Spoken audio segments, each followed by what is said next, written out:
Nothing but the best. The official drive with Lloyd Paul. Now, amidst uncertain times globally, there has been an increase in the number of South Africans applying for dual citizenship. What are the factors driving this? Let's find out from Micha Emmett, the CEO of CS Global Partners. Good afternoon. How are you doing? Hi, Lloyd. I'm great, thanks. How are you? Great. Thank you for making time for us all the way from Namibia this afternoon. Now, firstly, please explain to our listeners across South Africa, how does dual citizenship actually work? Sure. Well, first of all, I'd actually like to wish all your listeners a happy Diwali. I know it was Diwali last weekend, so I'm hoping this Diwali brings much needed happiness, success, and prosperity, and maybe a couple of dual citizenships along the way. Thank you very much. Pleasure. Let's talk about dual citizenship. So the idea of dual citizenship is really obtaining citizenship from more than one country. As South Africans, we are entitled to dual citizenship as long as we register accordingly.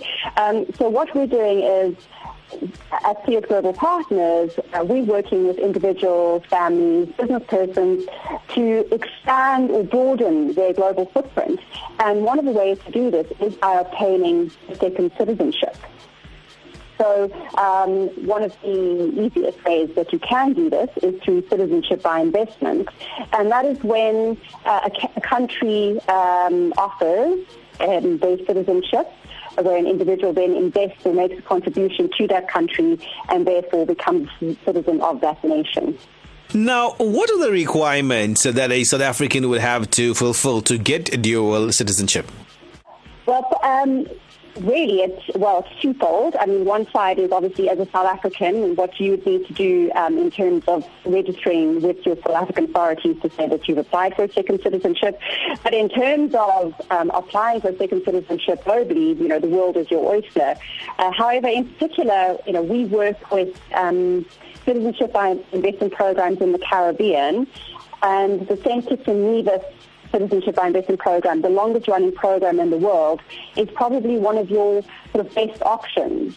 It's a quick process, 3 months. It's a very acceptable investment, starting at $150,000 US for a family of 4. And this is really an investment, a lifetime investment. So your family is basically getting citizenship for life.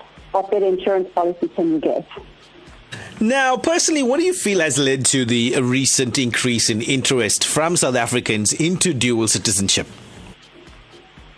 Well, Lloyd, I think let's talk about this on a global scale. Right. With the pandemic, many individuals have felt quite disgruntled by, the government and the global response on what's happened.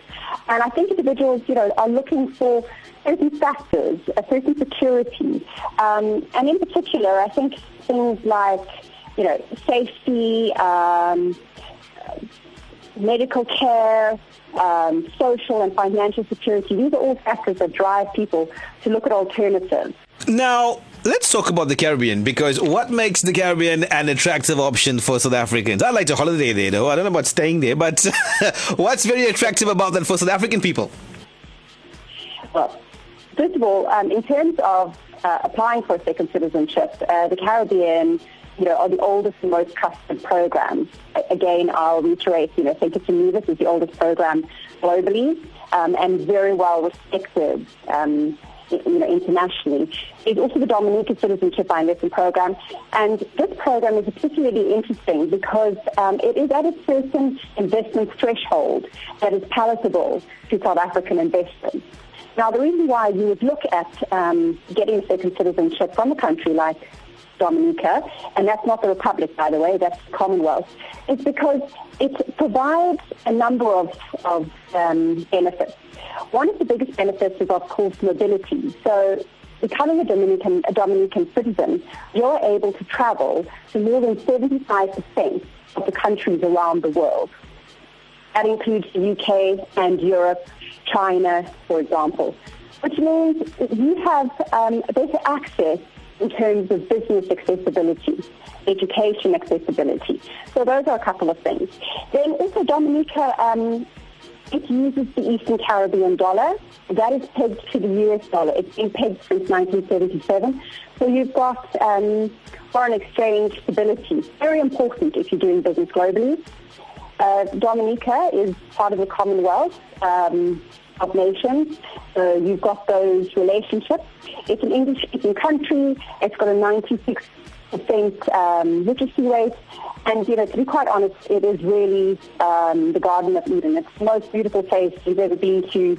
Fresh air, no traffic jams, and lots of eco-resorts for people to go on holiday to. Now, you know what? What about some of those other popular regions or countries for South Africans? What are some of the big ones on the list? Sure. So I think we've got to separate citizenship by investment versus residence by investment. There are a number of residence by investment programs that I think South Africans are quite affair with. The European options, Australia, New Zealand. But what I need to sort of say to the listeners today is that with a residence program, there's a journey. It usually takes 5 to 7 years before you qualify for citizenship. And these rules can change while you're doing this time being a resident. Rules can change. The conditions may require you to learn the language or whatever else may happen. So what I find important for our listeners, for people to understand, is that citizenship by investment is an immediate step, and there's a security in obtaining a citizenship from the get-go.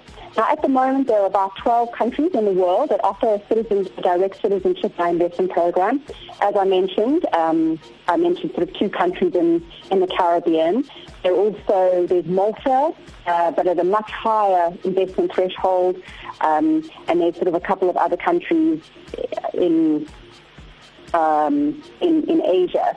Not as interesting, and interestingly enough, the Financial Times through PWM did an assessment. They've got an index called the CDI index, and they voted the Caribbean citizenship by investment programs the best option globally. And finally, any closing comments from you in terms of dual citizenship to all our people that are listening across the nation this afternoon? Well, I think a couple of things. I think let's not talk about not being South African. I think let's talk about expanding horizons, being global, and this is really what Second Citizenship allows you. We wanting what I want to really say to the listeners is you're looking at hedging risks.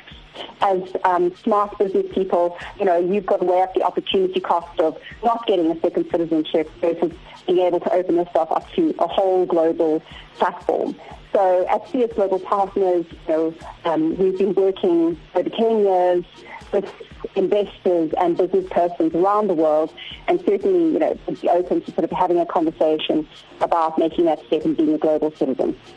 Micha Emmett, the CEO of CS Global Partners, thank you very much for informing us. Very interesting this afternoon, and thanks for chatting, and thanks for your time as well, and God bless you, and stay safe.